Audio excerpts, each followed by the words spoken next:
So I work in a cleft lip and palate plastic surgery clinic as one of the psychologists that is part of the multidisciplinary team. And one of the big things we do is help prepare for surgery.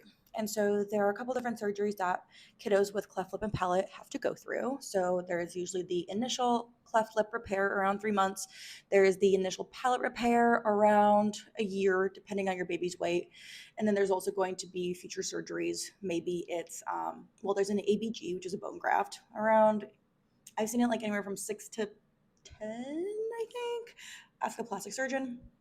And then sometimes we get like a rhinoplasty or like jaw surgery, depending on your diagnosis.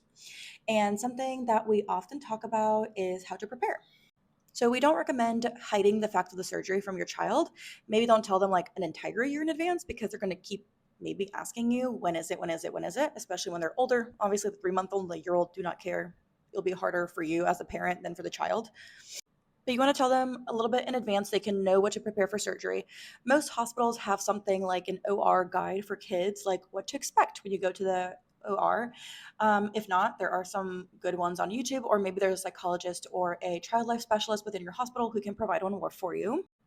Doing lots of child like appropriate education on what to expect. Like you're going to arrive, they're going to take your blood pressure, they're going to take all your vitals, and then you're going to do XYZ, and then they're going to wheel you back, and they're going to put a mask on your face, and then you're going to fall asleep, you're going to wake up, you'll probably be a little bit uncomfortable, but we'll help with pain management.